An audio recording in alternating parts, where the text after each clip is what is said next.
¿Qué tal? Muy buenas tardes a todos. Bienvenidos a esta charla sobre los conciertos en live streaming que organiza Vime. Lo primero de todo, comenzar con un agradecimiento a todo el equipo que hace posible Vime, a toda la gente de las Tour por hacer posible este espacio de debate y en especial a Ivone e Iza por habernos invitado, en este caso a mí, a moderar el mismo. Muchas gracias de verdad a los cuatro ponentes que nos acompañan y que paso a presentaros. Tenemos con nosotros a Paco López de Arte, tenemos a Bruno Muñoz de Love Monk, Patricia Varas de Alondra Music y Nicolas Canoul de SGAE, de la Sociedad General de Autores. Y, por supuesto, he mencionado el agradecimiento a la organización, a los ponentes. Muchas gracias también a todo el público que nos seguís ahora mismo en riguroso directo, ahora mismo a las 6:02 de la tarde.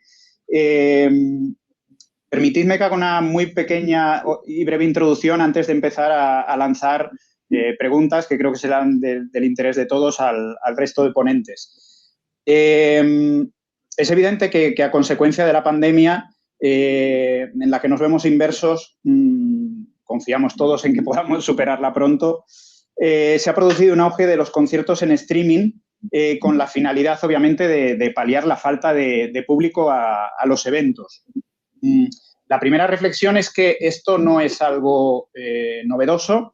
Esto ya ocurría en el periodo prepandemia, podemos llamarlo, y se me ocurren como ejemplos, pues, acciones que llevaron a cabo en su día U2 en la gira 360 con el concierto de Pasadena, en California.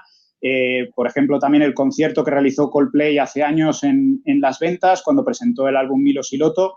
O, por ejemplo, lo que hizo Alejandro Sanz, ya de manera algo más reciente, en relación con el concierto aniversario del álbum Más. Es decir, que los conciertos en live streaming ya eran una realidad antes de la pandemia. Pero con la situación actual, lo que hemos visto es evidentemente un crecimiento exponencial de los mismos. Por otro lado, deciros que evidentemente ha habido una cierta evolución ya en periodo de pandemia en relación con este tipo de eventos, en cuanto que hemos pasado de esa especie de do it yourself que llevaban a cabo los artistas cuando vivimos ese periodo de confinamiento tan difícil para todos. Y luego ya ha habido ya una profesionalización de todo este tipo de retransmisiones e incluso han empezado a aparecer plataformas especializadas al respecto. Todo esto, evidentemente, pues ha generado diversas dudas entre los agentes del sector que trataremos de solventar en los próximos minutos y al tiempo, pues procuraremos intuir y vaticinar, de acuerdo con ese espíritu de vanguardia, ¿no?, que siempre se impulsa desde Vime, qué es lo que sucederá con este tipo de prácticas en tiempos venideros. Y sin más, doy paso a los ponentes que tenemos hoy con nosotros y os lanzo una doble pregunta para comenzar, ¿vale? Por un lado, si puede el artista desarrollar su profesión de una manera sostenible en las condiciones actuales. Y por otro lado, si hay negocio realmente en los conciertos en streaming. Dicho de una manera lisa y llana, ¿dónde está el dinero en los conciertos live streaming? No sé quién quiere empezar de vosotros. Bueno, si queréis, yo como manager de artistas, obviamente a la primera pregunta de si el artista en estos momentos puede desarrollar su profesión de una forma sostenible, la respuesta es no, obviamente. O sea, desde que estalló la pandemia en el mes de marzo del año pasado, prácticamente la música en directo ha estado parada, ¿no? Ha estado en un estado de hibernación. Ha habido conciertos, sí, claro, ha habido actuaciones, pero con unos formatos muy reducidos, unos aforos muy complicados, unas medidas de seguridad muy complejas al principio de poner en marcha, luego ya nos hemos acostumbrado a ellas y también nos hemos encontrado con la respuesta del público para asistir a un evento social, como es la música en directo, pues ha dejado mucho que desear, obviamente, ¿no? Entonces, no, la respuesta es no. El mundo el mundo de la música en directo está parado, ha estado parado y ha estado sobreviviendo como ha podido, ayudas, etcétera, ¿no? A la otra pregunta de si es un negocio el live streaming en estos momentos, bueno, yo creo que tampoco, yo creo que no lo es, ¿no? Es verdad, el streaming, el live streaming ya existía, por supuesto, que durante estos tiempos de pandemia se ha generalizado, también es cierto, pero fíjate que creo que se ha generalizado desde un punto de vista más promocional, por lo menos en los primeros momentos, ¿no? El artista estaba encerrado en casa, no podía comunicarse con el mundo y para un artista la comunicación es vital, ¿no? Es su forma de vivir y de expresarse, ¿no? Entonces, creo que la primera explosión del live streaming de una forma un poco titubeante, me refiero a los tiempos de pandemia, así más casera, fue sobre todo por sentirse vivos y por intentar mantener una comunicación, ¿no? Un seguir estando en comunicación con el mundo, con sus seguidores, etcétera, ¿no? Luego, obviamente, las experiencias en streaming de pago se han ampliado, se han aumentado, pero yo creo que de momento el negocio es relativo, ¿no? Es relativo. No sé si Bruno, Patricia, Nick, ¿queréis añadir algo o comentar vuestra experiencia en los últimos tiempos? Sí, claro. Bruno, adelante. Venga, Patricia, dale. No, dale tú, luego voy yo. Vale. A ver, yo estoy de acuerdo con lo que dice Paco. Fundamentalmente, o sea, la primera pregunta es evidente que no, que así no se puede vivir decentemente de los conciertos ni de ser músico. Y la segunda pregunta yo creo que es la que nos ha marcado a todos en este tiempo, o los que hemos estado interesados en este tema. Y yo creo que todos nosotros nos hemos dividido un poco en dos grupos, ¿no? Los escépticos y los que vemos una oportunidad. Yo me incluyo en los segundos, en los que vemos una oportunidad, pero sí que es cierto que si preguntas directamente, oye, ¿el live streaming es ahora mismo un negocio? Pues yo creo que está por ver qué live streaming es un negocio y qué live streaming no. O sea, el live streaming de la primera ola, desde luego que no, porque yo creo que evidentemente porque era gratuito, yo creo que incluso ha habido hasta cierto pudor por parte de los artistas de tomar la determinación de cobrar por un live streaming, porque parecía que eso había que regalarlo, porque estábamos en pandemia y, joder, macho, casi se veía como desde el artista como voy a contribuir a la salud mental de la sociedad y voy a regalarles mi arte, ¿no? Porque no tengo todavía la oportunidad de montarme en un escenario y hacer un show por el que puedo cobrar, ¿no? Entonces, luego, por eso me acuerdo que comentábamos esto yo creo que ha habido una evolución, eso de cuando llegó la tercera ola, ya pasado el verano, ahí empezamos a ver cosas, ¿no? Está el live streaming este que hizo Laura Marling en la chapel esa inglesa, esta artista de folk inglés, que de repente, pues, me acuerdo que escuchando a sus managers dijeron, oye, todo el mundo está regalando los live streaming, pero ¿por qué no hacemos una cosa? ¿Por qué no hacemos una producción realmente valiosa para el canal, para el nuevo vehículo de comunicación que es este live streaming? Y entonces sí, si realmente vamos a ofrecer algo que tiene calidad y que tiene entidad como actividad artística, pues ¿por qué no vamos a vender tickets? Y lo hicieron y vendieron 5.000 tickets. De repente, que no todas las salas tienen ese aforo, ¿no? Luego ha habido experiencias ya salvajes, ¿no? Lo de BTS, de vender 20 millones de dólares en un evento, o lo de Dua Lipa, de vender 5 millones de espectadores ver ese concierto. Entonces, yo creo que hay fogonazos de que evidentemente hay dinero en el live streaming y lo que hay que hacer es entender este nuevo vehículo de monetización que no tiene que competir con el presencial. Evidentemente es algo que no tiene color. O sea, yo prefiero sentir, oler y ver y tocar un concierto y estar presencialmente en un concierto a verlo en un live streaming. Pero el live streaming yo entiendo que es como un nivel de comunicación distinto al que nos tenemos que acostumbrar. Y yo esto lo comparo con cuando yo, por ejemplo, he sido muy reacio a tener conversaciones largas por WhatsApp, porque me parecía absurdo. Yo decía, oye, si quieres hablar conmigo, te llamo, ¿no? Bueno, pues al final las tengo. Al final soy una persona que la tecnología al final, más tarde o más temprano, te termina llegando y puedo tener una discusión incluso acalorada en un chat de WhatsApp, que me parece una cosa un poco absurda, pero ahora reconozco que forma parte de la comunicación y del escenario. Y en el WhatsApp te estás perdiendo la gestualidad, te estás perdiendo el tono, que ya sabéis que el tono es muy importante en las conversaciones, y sin embargo las tenemos. Pues yo creo que el live streaming habrá que encontrarle su formato, habrá que encontrar cuáles son sus ventajas, que también las tiene, porque probablemente el pesado que te está comiendo en la oreja en el concierto, cuando tú quieres atender, ese no te va a molestar.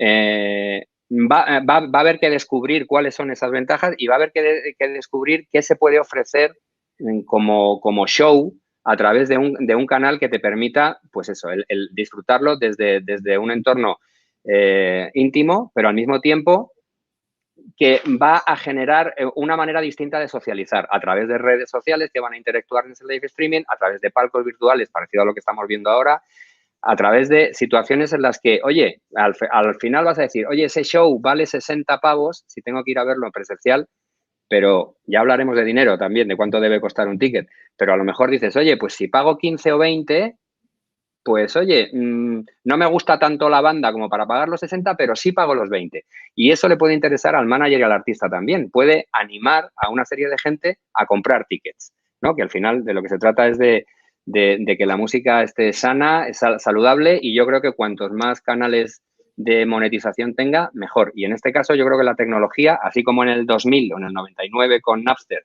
vino a destrozarnos el chiringuito y a tenerlo que reinventar de nuevo, yo creo que en este caso la tecnología nos está ofreciendo una oportunidad y esa oportunidad tenemos que entenderla entre todos y hacerla negocio. ¿Crees en este sentido que el artista se va a ver obligado a repensar incluso su propio show ante esta nueva realidad? Bueno, yo creo que ahora mismo lo que estoy yo viendo en este contexto del live streaming, lo que estamos viendo, yo estoy realmente interesado en ello y estoy pues olfateando bastante. Lo que estamos viendo es que probablemente el live streaming es un medio que incluso requiere una producción diferente a la que es la habitual del show que haces en salas, ¿no? El show que haces en salas a lo mejor no es en este momento, ¿eh? Yo ahí, luego si queréis os doy mi opinión, pero en este momento quizá no es el más atractivo.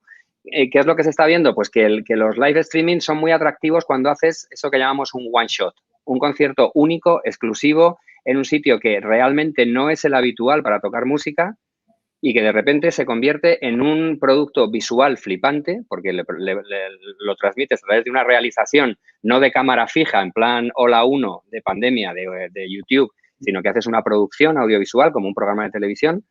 Y a lo mejor te puedes ir al monte Machu Picchu a tocar allí con un sonido de la leche y estar viendo unas montañas que alucinas y las puedes estar compartiendo en un entorno en el que no es habitual. Quiero decir que esto tampoco es nuevo. Hay grupos que han tocado en un desierto, grupos que han tocado aquí y allá.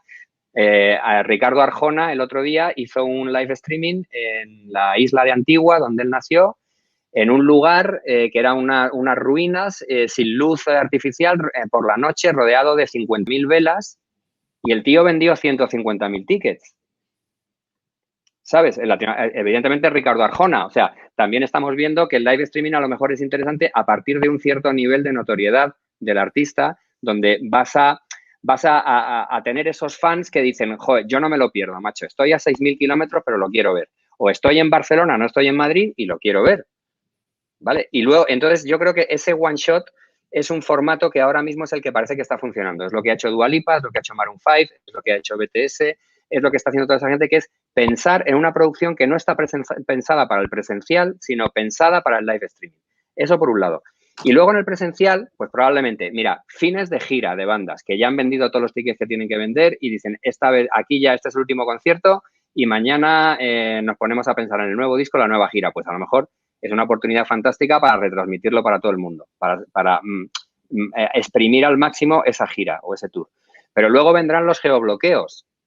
Luego vendrán los geobloqueos en que podrás geobloquear el streaming a la Comunidad de Madrid. Y dices, oye, yo tengo una sala en el WeThink de 15.000 o 20.000 espectadores. Pero oye, ¿y si hay otros 7.000 que están por la sierra que les viene fatal y que pagan 20 euros por verlo?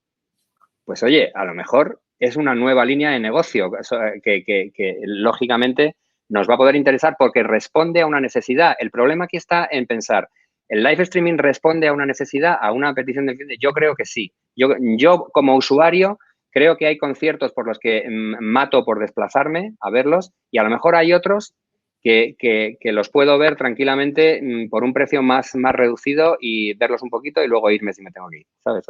O verlo en diferido o verlo on demand, que ya lo hablaremos también, que es un tema que también hay que verlo y decir, oye, yo creo que sí, yo creo que yo soy de los que piensa, y creo que en este momento estamos un poco divididos 50-50, soy de los que piensa de que esto se tiene que ir moldeando y que es muy interesante ahora ver cómo va a surgir ese formato, ese nuevo formato. Y ahí es donde yo creo que tenemos que pensar y pensar juntos para hacérnoslo fácil y convertirlo en realidad y que pueda ser algo interesante para todos. Me gustaría preguntaros, y si quieres te doy ahora la palabra, Patricia, para que nos des tu opinión. Por un lado, si está respondiendo el público a este tipo de eventos, no sé si tenéis algún tipo de datos, cifras que nos podáis ofrecer al respecto. Y también, ¿cuál es la cantidad de dinero razonable que está dispuesto a pagar el público por ver un live streaming? ¿Sabemos hasta cuándo o cuál es la suma máxima a lo mejor o la suma media que pueden llegar a pagar por un show en directo en función de si es un artista nacional, internacional, del tipo de show, etcétera? Pero en los live streaming, ¿cuál es la suma que está dispuesta a pagar el público, sobre todo en nuestro país? Bueno, yo en mi opinión soy de las románticas, como decía Bruno, que podemos ser más escépticos. Creo que los conciertos en streaming no tienen un futuro a largo plazo, en mi opinión, pero tengo muchísimas ganas de entender el funcionamiento y ver qué se puede hacer con lo que está pasando. El concierto en formato único y exclusivamente streaming no tiene el alcance que tiene un directo. Creo que los conciertos en streaming han marcado muchísimo la diferencia entre los artistas más independientes y los más grandes. Y al final un artista, bueno, pues de una multinacional puede tener una inversión para que esa experiencia sea única, poner unas entradas más caras y en conclusión sacar más beneficio, pero un artista independiente, los artistas con los que trabajamos en Alondra, creo que es algo inalcanzable de momento. Ventajas del concierto en streaming, no hay límite de aforo, tienes el mundo entero a tu disposición y lo puedes hacer de 1000 formas. ¿Cuánto cobrar por entradas streaming? Yo no lo sé. Yo soy muchísimo más fan de sentir la magia del directo, ¿no? Pero el otro día, hace una semana y media, estuve viendo un concierto de streaming único, como comentaba Bruno, por $15. Me parece un precio muy razonable y es una artista medianamente conocida, ¿no? Entonces, bueno, ahí mi aportación, un momento. No sé si queréis añadir algo los demás en cuanto a eso, en cuanto a cifras de público, cifras a nivel o cuantías a nivel de precios razonables. No, yo quería... Sí, Nick, por favor. Perdona, no, un poco coincide con lo que dicen todos, ¿no? Que un directo, sobre todo un grupo pequeño, una sala pequeña, pues se pierde mucho por la pantalla, no tiene nada que ver que ir a ver el grupo en directo que verlo por la pantalla. Y quizás ese tipo de actividad podría tener más éxito en las grandes producciones, lo que era los directos de un estadio con muchas pantallas, con muchas luces, fuegos artificiales, etcétera, etcétera, que requiere un gasto y del mismo modo un gasto, una producción virtual, sí podría haber más público, más interés, ¿no? Y al nivel, pues, hay un alcance mucho más grande. Cifras, no, quitando contados casos, como bien ha dicho, creo que Bruno, de Dua Lipa, ¿no? que han hablado de millones y millones de entradas vendidas, no estamos viendo cifras espectaculares, realmente. Sí.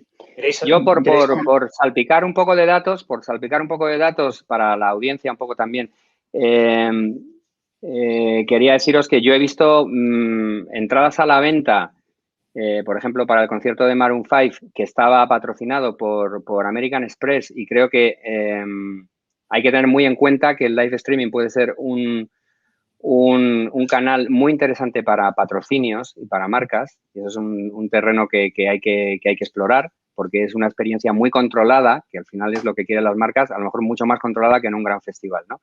Pero yo he visto lo que se está viendo es que se está impulsando mucho el hacer diferentes paquetes de venta, ¿no? Diferentes precios de tickets, en los que tú puedes comprar solo la experiencia del concierto, o comprar el concierto más un meet and greet, o el concierto más un meet and greet más una camiseta, o tener un palco virtual más una camiseta más... O sea, y hay 50.000 precios. En el concierto de Maroon 5 llegó a haber una entrada que era la entrada premium, que tenía todo, que podías acceder a todos los distintos elementos que daban, y costaba 250 euros aproximadamente, 250 euros, y se agotó ese ticket, ¿no?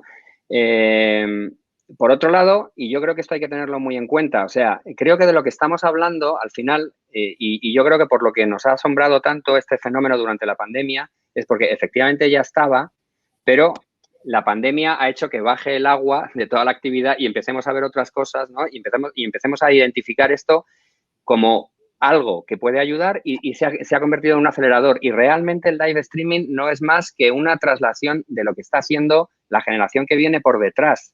Yo os quiero contar un dato que es muy llamativo. O sea, mi hijo, que tiene 10 años, yo el primer concierto que fui a ver fue en un castillo en Ávila, y vi a Topo y Asfalto, ¿vale? Allí. Un concierto de rock y tal. Bueno, pues mi hijo, el primer concierto que yo sé que ha asistido es un concierto de Travis Scott en Fortnite, donde ha habido 12 millones de espectadores. Tú dime dónde metes a 12 millones de tíos en una sala viendo algo juntos, ¿no? Entonces, esto a mí me ha roto el coco. O sea, de repente 12 millones de espectadores viendo a Travis Scott en Fortnite. Estos de BTS haciendo, yo te digo, son pequeños flashes que están ocurriendo, pero para mí son señales. Son señales de que aquí algo hay, y hay que encontrar el formato que sea el formato conveniente, ¿no? Yo he visto que había precios en la primera parte, cuando la gente tímidamente se atrevía a vender, pues cobraban 6 euros, 9 euros, 10 euros por un live streaming. Era live streaming un poquito modo Twitch, quiero decir. La generación que viene por detrás está disfrutando el entretenimiento delante de una pantalla. Están viendo Twitch, están viendo a gamers. Esto es la cultura de los gamers trasladada a la música. Y fíjate que para nosotros, los que llevamos muchos años en este sector, yo estoy muy incrédulo, porque yo pensé que lo único que no se podía digitalizar en la vida era el directo.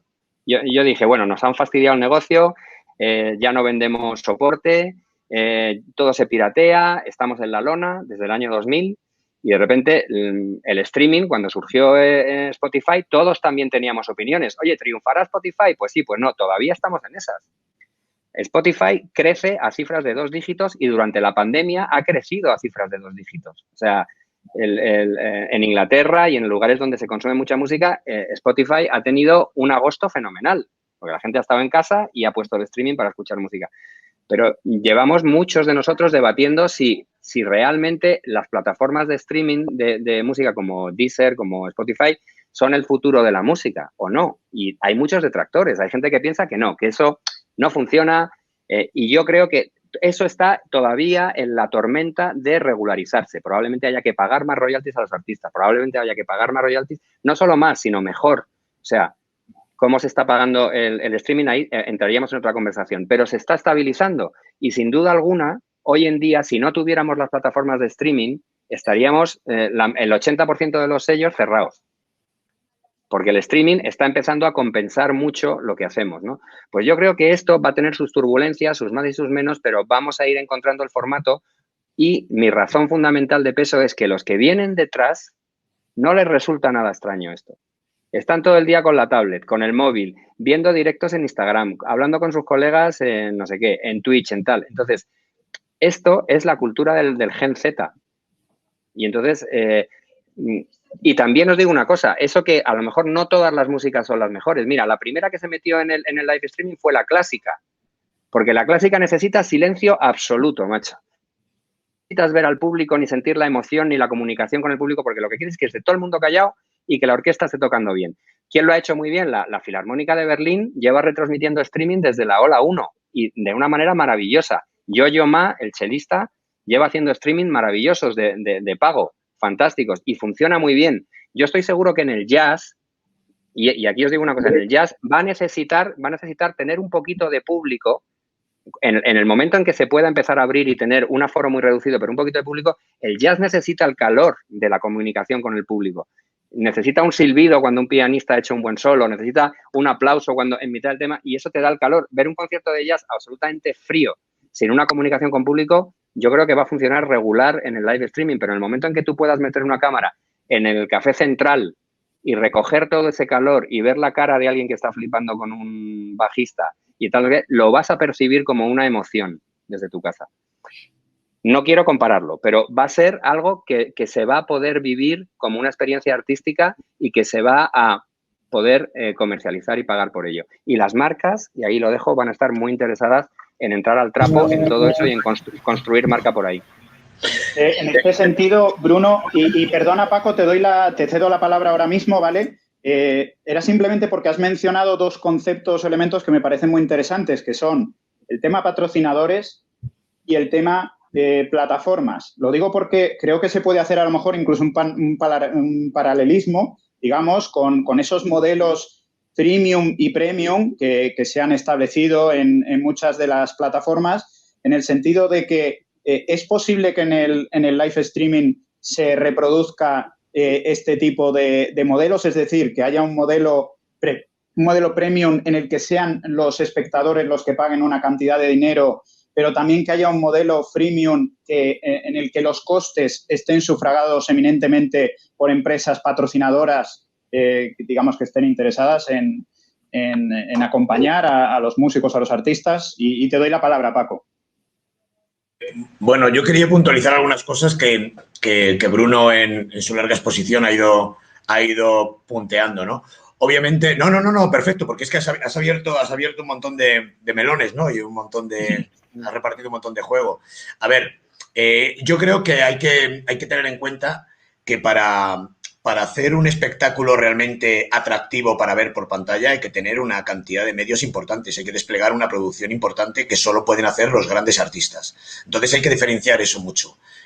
Los artistas pequeños y medianos no van a poder ofrecer ese gran espectáculo que pueda convocar y que pueda satisfacer a sus fans, que son muy exigentes, porque normalmente los seguidores de los grupos más underground o más innovadores suelen ser más exigentes a nivel de gustar el producto, ¿no? Suelen ser un público más de paladar fino, ¿no? Ese paladar fino se puede compensar en una sala de conciertos pequeñita por la emoción y por el vis a vis y por la cercanía. Hago un paréntesis para decir que yo creo que la validez del concierto, de la experiencia única del directo, jamás va a ser cubierta por ningún tipo de streaming ni ningún tipo de realidad virtual que nos inventemos. En el caso tú has puesto el ejemplo de los grupos coreanos, pero es que, bueno, este tipo de artistas son casi realidad virtual ellos mismos, ¿no? Desde su inicio hasta su final, ¿no? O sea, que no es extraño, ¿no?, que BTS o cualquiera de estos haga este tipo de cosas que ya la llevaban haciendo hace un montón de tiempo, pero porque es un fenómeno, yo creo que un tanto extraño, ¿no? Es un fenómeno un poco de realidad virtual ya desde el principio y desde el origen, desde cómo se hacen esos grupos, cómo los monta una mente maravillosa en un despacho en donde sea y hace un casting, bueno, es un producto muy de realidad virtual, ¿no? Con lo cual creo que no se puede aplicar y se puede hacer una similitud con otro tipo de estilos musicales, ¿no? Entonces, creo que para empezar, para seguir, los grupos pequeños y medianos no van a poder hacer un live streaming en condiciones porque no van a tener los medios para hacerlo. No van a tener un despliegue de producción de 10 cámaras, un escenario adecuado, unos medios de producción adecuados para eso.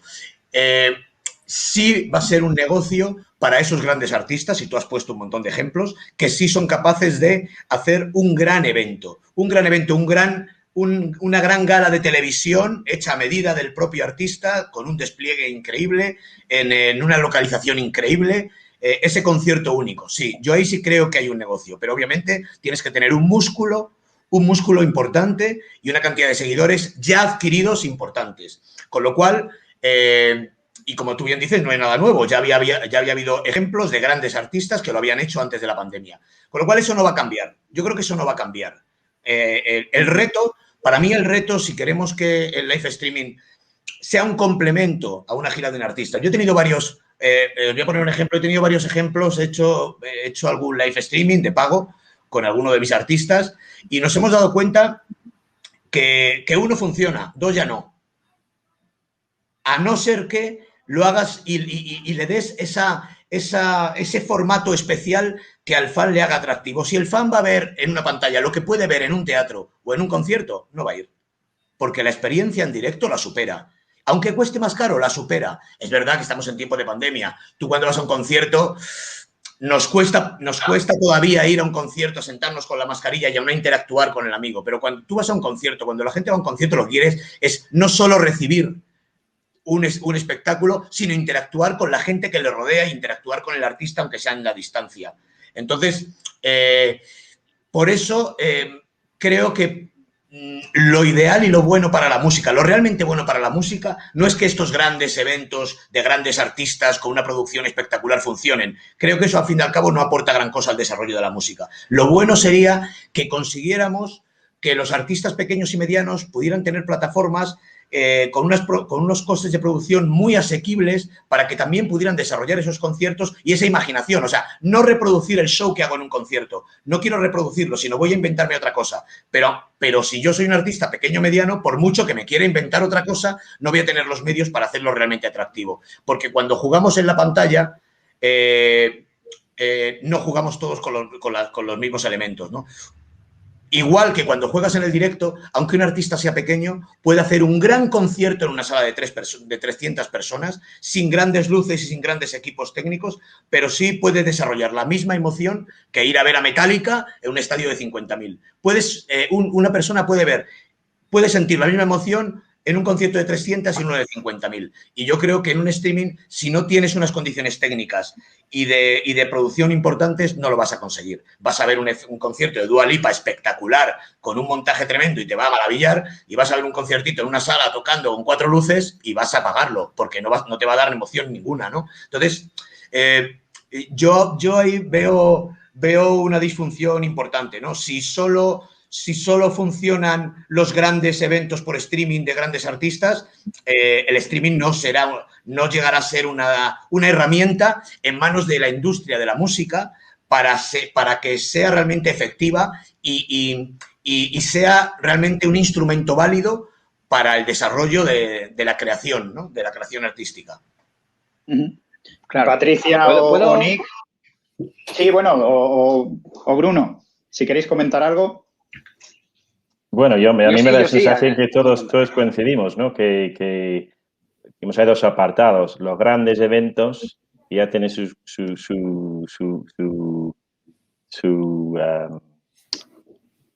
fuerza económica detrás para realmente desarrollarse en una forma espectacular, y luego los eventos pequeños, ¿no? Que quizás va a ser más complicado para ellos. Y yo la experiencia que tenemos aquí es que sea un poco así. Yo, si me permitís, quería apuntar 2 cositas. Ay, Patricia, perdona, que te he quitado la palabra. Un minuto menos voy a hablar. Solamente estoy muy de acuerdo con mis compañeros. O sea, para los artistas grandes, creo que hacer una gira de X ciudades y compaginarlo con tu experiencia online es muy viable y puede ser beneficioso. Se pueden ahorrar sitios donde antes iban de gira y ahora simplemente hacen el streaming y ya está. En vez de hacer una gira de 50 conciertos por todo el mundo, deciden hacer 20 bolos en sitios más exclusivos y más grandes y, bueno, pues se ahorran esos costes. Pero el truco está en cómo facilitarle la vida a esos artistas más independientes que piensan, bueno, es que estoy haciendo un directo y a lo mejor se le ocurran muchísimo y montan un espectáculo único, como estamos hablando, pero ¿quién va a ver ese concierto, no? los que iban a verles en un local chiquitito en Salamanca, hay que intentar ver cómo apoyar a los más chiquititos, en mi opinión, porque creo que los grandes lo tienen relativamente fácil. Creo que se puede compaginar perfectamente el directo con el streaming. Mencionas algo muy interesante, Patricia, porque creo que es oportuno preguntarse si los artistas son partidarios de este tipo de actuaciones, es decir, si se sienten cómodos actuando sin público o para un público que está al otro lado de la pantalla, como nos está sucediendo ahora mismo a nosotros, que estamos hablando todos a una pantalla, ¿no? ¿El artista está cómodo en esa situación o es un poco reacio a este tipo de eventos? Bueno, yo creo que de momento le cuesta. O sea, el artista todavía no tiene interiorizado el valor como herramienta del streaming y no juega en casa. No juega en casa. Es un partido que se juega en el campo de fútbol del contrario, ¿no? Con el público en contra, ¿no? Es normal, es lógico, ¿no?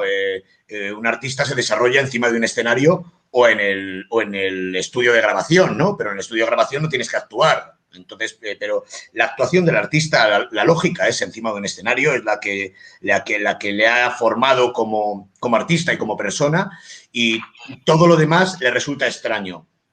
Ya a los artistas actuar en televisión ya les resulta extraño. O sea, ya es una cosa que hay muchos que les tienes que empujar, ¿no? A hacer una cosa en televisión, pues no les gusta mucho, ¿no? Ya no hablamos de un playback, ¿no? Bueno, eso ya es muy poquitos son capaces de hacer un playback por principio, ¿no?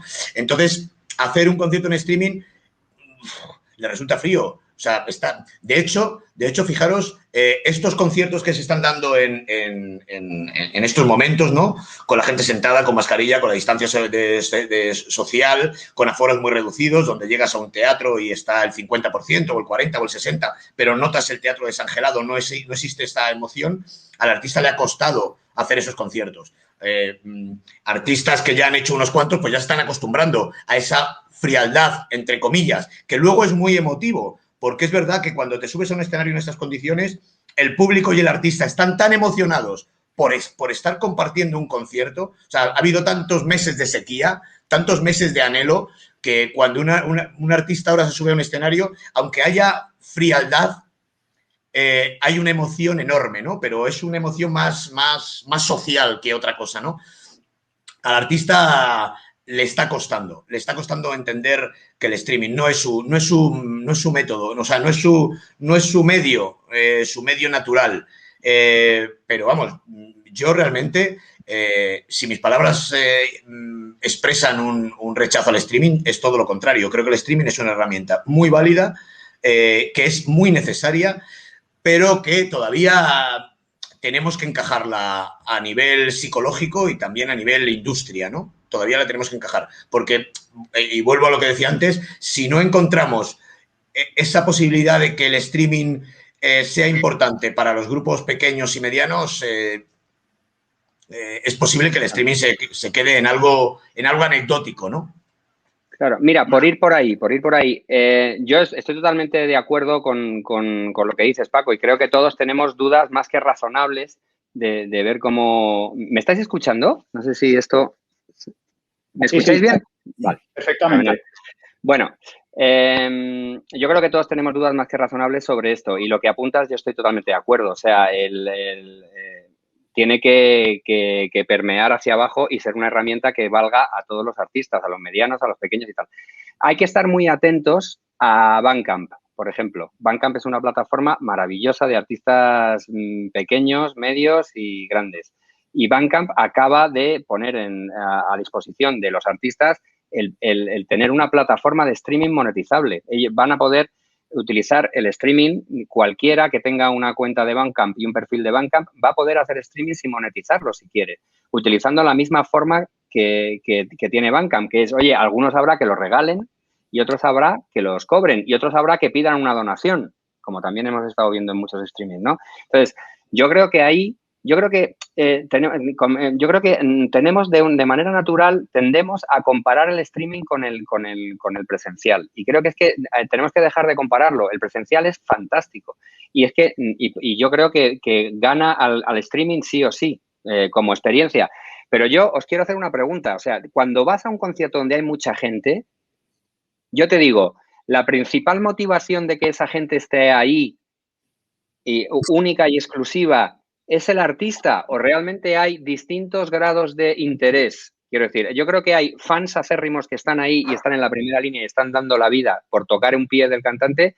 Hay otros que están más atrás, hay otros que están al fondo hablando, que les importa 3 carajos el concierto, y hay otros que han ido a ver caras, a ver a sus colegas porque saben que están por ahí. Entonces, todo esto, la música es un evento social. Las óperas, al principio, no se tocaban las óperas a sala cerrada. Las óperas eran un evento social de la burguesía donde la gente estaba allí mientras los músicos tocaban, como los músicos de pueblo que tocan mientras nos comemos la comida tradicional. Entonces, es un evento social, un concierto es un evento social. Entonces, en la medida de que el streaming sea capaz de incorporar socialización de una manera interesante, va a poder también sobrevivir incluso en el caso de los artistas pequeños. Quiero decir, si yo estoy viendo un concierto pequeño en Bandcamp, pero puedo comunicarme con la gente que en ese momento está conectada porque tienen mis mismos intereses y puedo socializar con ellos, voy a tener un interés doble, no solo el artista, sino que, oye, aquí está la gente que a mí me mola. Porque muchos vamos a los conciertos a ver a gente también, porque sabemos que están allí, porque sabemos que vamos a socializar y luego porque nos gusta la canción. Entonces, yo creo que no podemos acercarnos a esto desde el punto de vista del fan, que nosotros somos fans porque vivimos de la música, porque es lo que más nos gusta y lo que más sabemos hacer y somos los primeros que somos degustadores de morro fino, como decía Paco, de conciertos. Lo hemos sido durante toda la vida.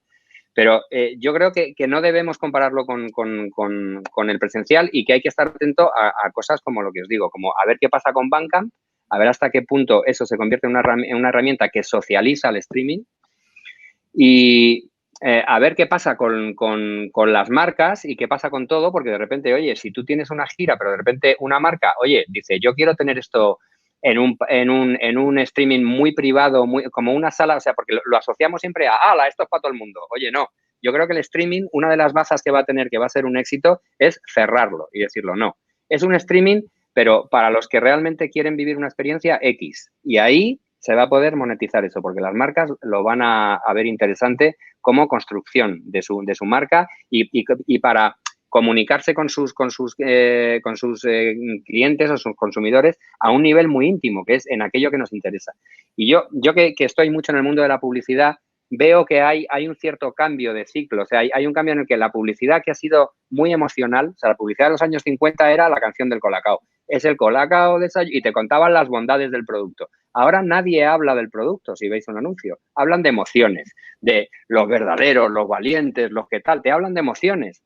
Y en Red Bull es la marca líder en hacer eso. Red Bull te da alas. Bueno, te están vendiendo una cosa ahí que huele como a gasolina, pero te da alas, ¿no? Está guay. Y lo asocian con la vida sana, con el deporte extremo, con gente joven haciendo súper sana. Y yo no sé hasta qué punto es sano o no es sano el Red Bull, pero han conseguido convencer a la gente de que Red Bull está asociado a emociones fuertes, a salud, a gente joven y tal. Yo creo que ahora, poco a poco, iremos entrando en un ciclo donde eso que se llama brand and content va a cada vez tener más espacio en publicidad y las marcas van a querer no hablar de emociones, sino decir, oye, tío, yo soy como tú y lo que nos mola es esto y como sé que te mola, te lo voy a dar y te lo voy a dar a ti en exclusiva y me voy a comunicar contigo en el plano de de contenidos relevantes que nos interesan. Entonces, esto es un vehículo que por ahí va a generar un tipo de transacciones entre los artistas, entre los contenidos y las marcas y las plataformas, que si se hace de una manera inteligente nos va a ayudar a los artistas y nos va a fomentar y nos va a ayudar a tener, pues una mayor difusión de nuestros contenidos. Entonces, creo que sí que hay vías y estoy totalmente de acuerdo, hay que bajarlo, hay que entenderlo, hay que dejar de compararlo con el presencial porque no es lo mismo. Y hay que buscar la manera de convencer al sector de que un streaming no tiene por qué necesariamente matarte una venta de un ticket presencial. No tiene por qué necesariamente si lo hacemos bien. Tenemos que encontrar esa fórmula. Si me permitís, y ahora te cedo, creo que Paco querías intervenir. Bueno, yo simplemente quería apuntar a lo que ha dicho Bruno, que efectivamente que la relación con las marcas va a ser fundamental en el desarrollo del streaming y ya lo está siendo, ¿eh? Ya lo está siendo. O sea, sí, ya es una realidad, vaya. Sí, sí. No, simplemente quería, porque llevamos ya prácticamente 3/4 de hora de debate y creo que hay un tema que sí que le va a interesar mucho a nuestra audiencia y que creo que ha generado también determinadas dudas en el sector y creo que Nick, como representante aquí de SGAE, quizás nos lo puede aclarar un poquito, que es todo lo relacionado con el tema de derechos. Entonces, en este sentido, Nick, me gustaría preguntarte, por un lado, ¿cuáles son las principales cuestiones que os han llegado a SGAE en relación con este tipo de eventos en los últimos tiempos? También saber cuáles son las tarifas que se aplican a los mismos y una pregunta que también os hago un poco extensiva al resto. Todos sabemos, yo lo he vivido también en primera persona últimamente, que todo este tipo de cuestiones están dando lugar a problemas interpretativos a la hora de negociar contratos, a la hora de saber cuáles son los derechos que ha cedido o no ha cedido un artista, quién se los puede ceder, etcétera, en relación con el live streaming. Entonces, me gustaría que nos ilustrarais un poquito al respecto, que nos contarais vuestra experiencia en los últimos tiempos, pero eso, comienzo por Nick. Vale, bueno, pues como bien apuntaste en tu introducción, Rodrigo, este es un negocio, ¿no? Que ya lleva muchos años existiendo, es decir, el live streaming. Y llevamos licenciando en la Sociedad de Autores muchos años live streaming. Cuando salió al principio, decantamos por encajarlo dentro de nuestro marco de tarifas y licencias en la modalidad de streaming no interactivo, que es como si fuera un webcasting, ¿no? Es decir, el usuario no puede elegir la canción que quiere escuchar, sino se pincha un señal y le viene programada una serie de canciones, ¿no? Entonces, por ese motivo lo encajamos ahí, ¿no? Y hay las tarifas del 6% de los ingresos que genera el servicio, que hemos hablado de diferentes modelos de financiación de este tipo de actividad, que puede ser ingresos publicitarios, un patrocinio, incluso pago por entrada o incluso suscripciones, ¿no? Y nunca ha sido un negocio boyante, ¿no? En todos estos años. Más recientemente, antes de la pandemia, vimos varias empresas que nos planteaban opciones de hacer streaming directo con realidad virtual, que pues muchas cámaras, que si movías la cabeza pues se veía al otro lado y unas experiencias un poco diferentes, ¿no? Pero que requería mucha producción y tampoco han triunfado. Y ya llegó la pandemia y pues hay mucho solicitud de información y vemos que hay mucha actividad de este tipo, ¿no? Y yo creo que como todos, cuando llega la pandemia, pues nosotros tuvimos una esperanza que no iba a durar mucho tiempo, que pasado unos meses pues volveríamos a la normalidad que había anteriormente y la gente podía volver a disfrutar de conciertos en directo o en persona, ¿no? Y en este momento pues decidimos pues seguir licenciando de la misma forma que habíamos licenciado anteriormente, ¿no? Con esta tarifa del 6%. Lo que pasa es que aquí estamos un año después y seguimos en pandemia y no tenemos una idea muy clara de cuándo va a acabar y cuándo se va a abrir las salas con un aforo normal y cuándo realmente lo que es la actividad en directo va a volver. Lo cual nos hace plantear si realmente la forma que estamos licenciando esta actividad es la correcta, ¿no? O sea, hay muchas cuestiones, pues si es directo, si es una retransmisión de un directo, un sinfín de cuestiones detrás de cómo licenciamos.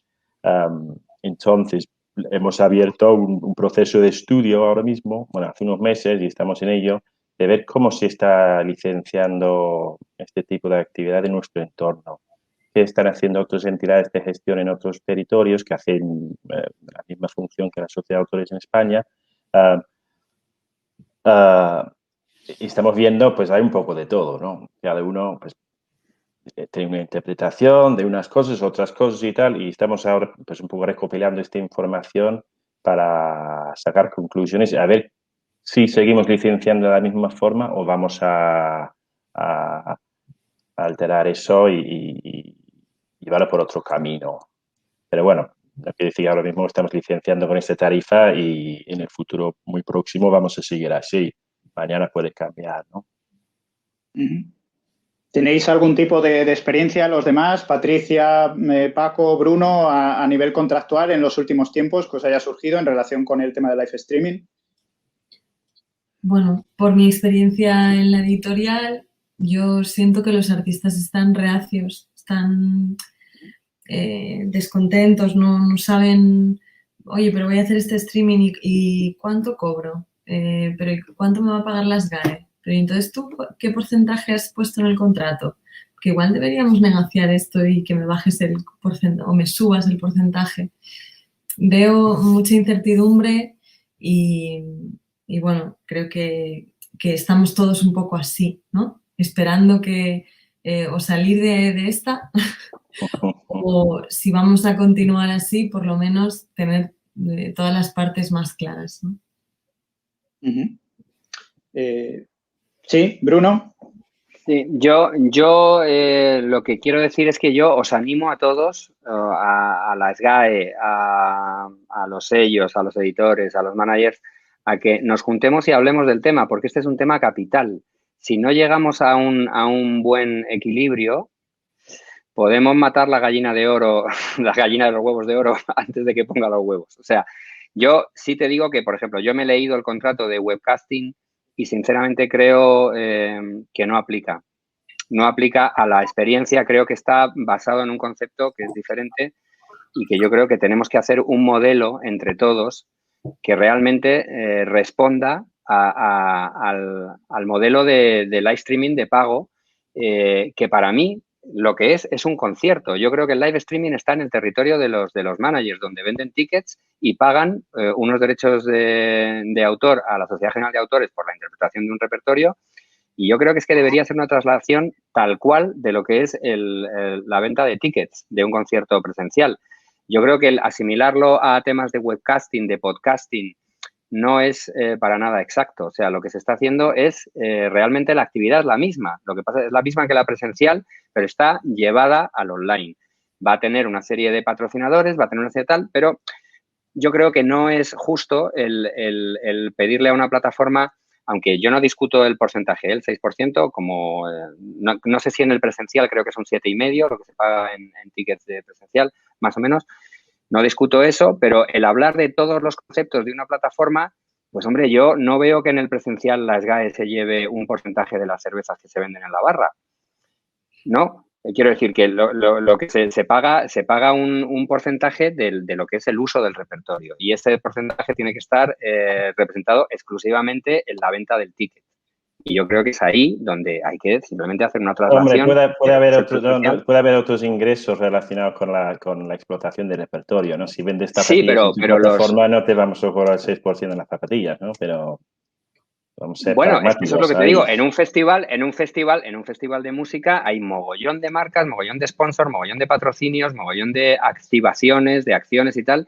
Y yo creo que las SGAE lo que hace es cobrar un porcentaje de la entrada de ese festival por el uso del repertorio de esa gente. Entonces, por ahí hay un tema. Por el lado de los masters hay otro tema que hay que hablar, porque efectivamente el tema de poner un concierto en streaming y resulta que tú lo que haces es dar distintos pases de ese concierto que se está haciendo en falso directo o hacer una posibilidad de comprar y hacer un pay-per-view en el que tú tienes 48 horas para ver ese concierto, que también se está haciendo.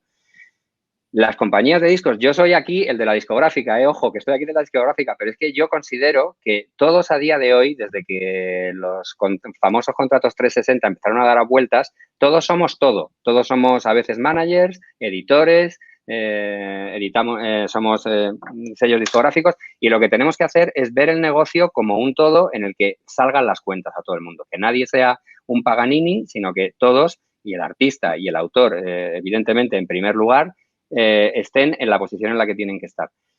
Pero, y se me ha ido el hilo con esto, bastante.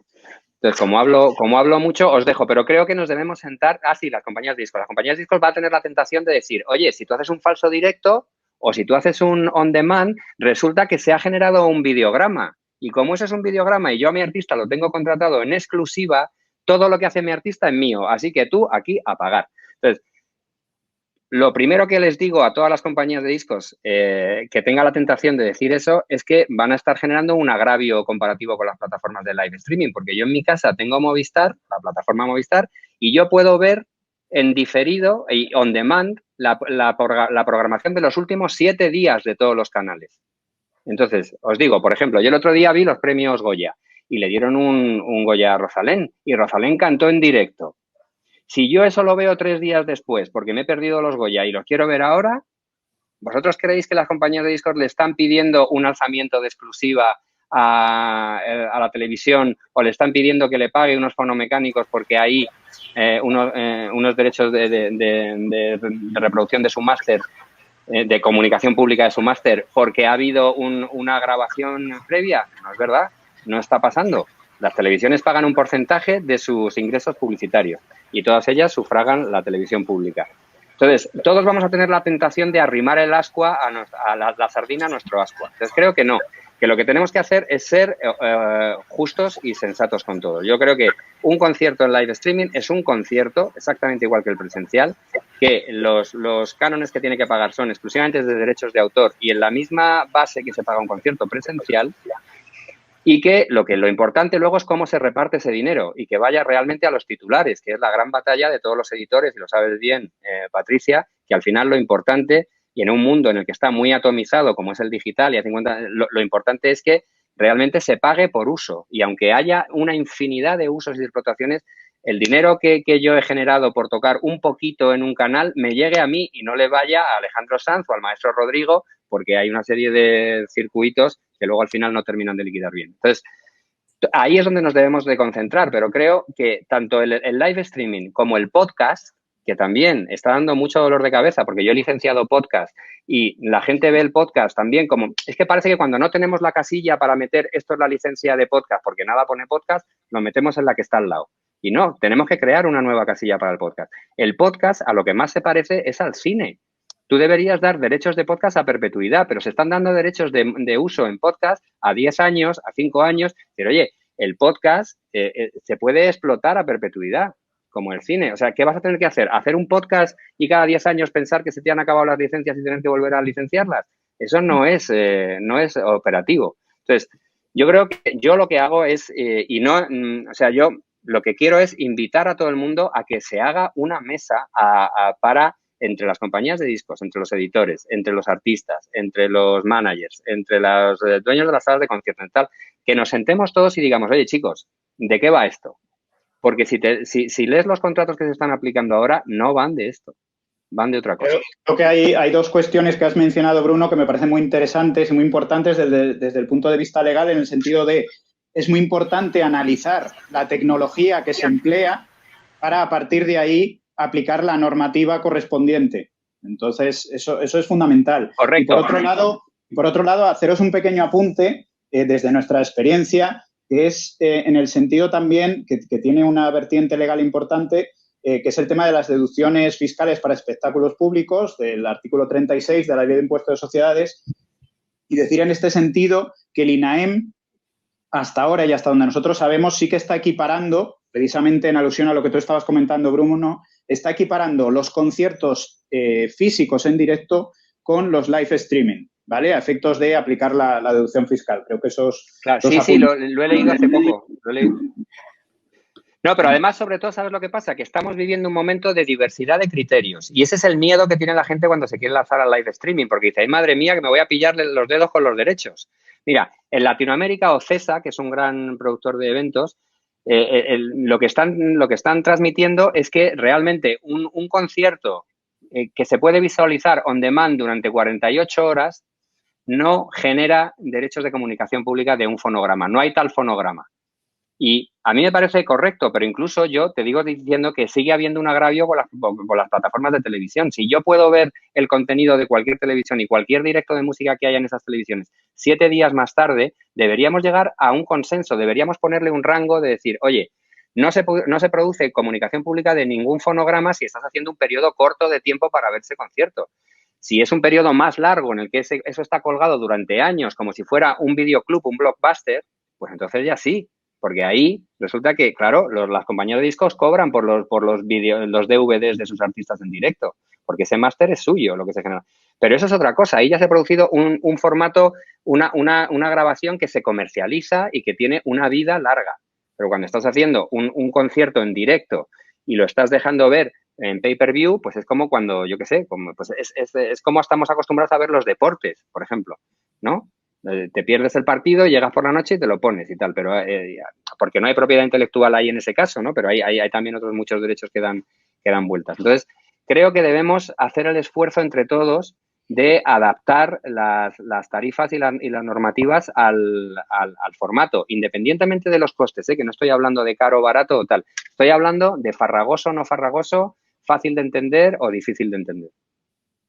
Sí, yo estoy de acuerdo, Bruno, porque es cierto que la consideración de si es una sincronización o no lo es el asunto capital en este caso. No tanto los derechos de SGAE, que como ya ha dicho Nick, los tienen fijados, no hay mal misterio, ¿no? Es un 6% y ya está. Podemos discutir si son más o menos, etcétera, ¿no? Pero creo que el asunto capital es determinar cuándo es una sincronización y cuándo no lo es. Cuándo la compañía discográfica y la editorial te pueden intervenir pidiendo esos cánones, ¿no? En este sentido, ¿no? Y eso es lo que todavía... Claro, mira, tú sabes, Paco, que yo me dedico al mundo de las sincronizaciones, lo sabe también Patricia, me conoce desde hace tiempo. Es que a mí me parece que se producirían agravios. O sea, si a mí me dice ahora un editor que porque yo le pongo una cartela a eso de tequila o de cerveza no sé qué y me quiere cobrar una sincronización, yo le diría, oye, macho, ¿y los grandes festivales de música qué pasa? Pero te lo dicen, los grandes festivales de música... No, ya, pero es que todo el mundo dice lo que le interesa. Entonces, lo que tenemos que hacer aquí es olvidarnos exactamente de lo que nos interesa y pensar en el negocio, porque todos estamos interesados en que los artistas, los autores, tengan una remuneración justa y potente, pero también estamos interesados en no destruir, en generar un negocio que sea comprensible y manejable, no una carrera de obstáculos donde al final no puedes hacer negocio. Y os digo una cosa, o sea, estar atentos, el 22 de mayo, mira, y esto evidentemente es pandémico, pero el 22 de mayo, Glastonbury, que es el festival que marca la tendencia siempre en el año, canceló en febrero, pero ahora ha anunciado que va a hacer un live streaming de 5 horas con Coldplay, con artistas de primerísimo nivel y probablemente lo va a hacer al aire libre y con un poquito de público, ¿no? Y yo estoy muy atento, tengo muchas ganas de verlo porque me interesa mucho el formato y creo que va a molar porque yo creo que una de las claves va a estar en el formato híbrido, en el que tengas un poquito de público para que se recoja esa emoción y la puedas trasladar y la puedas vender por otro lado. Peor, seguro que peor. Pero también es más barato. Esto es como lo de siempre. Oye, esto es un poquito peor, pero también es más barato. Oye, pues me interesa, ¿sabes? Si me tengo que ir a Glastonbury y pagarme un avión, no sé qué, las molestias, no sé qué, pues oye, me voy a gastar 1.000 pavos entre que voy y vengo. Pero si me lo veo por 20 euros, ¿sabes? Pues oye, algo de tufazo de lo que me gusta me va a llegar. O sea, entonces, yo creo que lo que te digo es, al final es un canal de comunicación en el que mucha gente se va a conformar con un nivel de satisfacción X. ¿Es el óptimo? No, no es el óptimo. ¿Pero vale como para pagarlo? Pues yo creo que sí, ¿sabes? Eso es lo que hay que ver. Bueno, pues lamento deciros, a mí se me ha pasado el tiempo rapidísimo, que son las 7:05 de la tarde y creo que deberíamos ir poniendo punto final a este interesante debate. No sin antes, pues dar las gracias a todo el público que nos ha estado siguiendo al otro lado de la pantalla. Muchas gracias por seguirnos. Daros las gracias a los cuatro, de verdad, por habernos regalado parte de vuestro tiempo y por habernos facilitado vuestras opiniones en relación con un tema tan interesante y tan de actualidad como el que nos ocupaba hoy. Gracias de nuevo, por supuesto, a la organización de BIME, a todo el equipo de Lastur que hace posible este tipo de charlas. Y si me permitís, finalizo con un deseo, que es que se apaguen las luces del recinto, que se enciendan los focos y las pantallas, que se escuche el rugido del público y que la música en directo ojalá que nos vuelva a emocionar a todos porque de verdad que lo necesitamos. Muchas gracias a todos. Gracias. Gracias a vosotros. Gracias, hasta luego. Gracias. Hasta luego.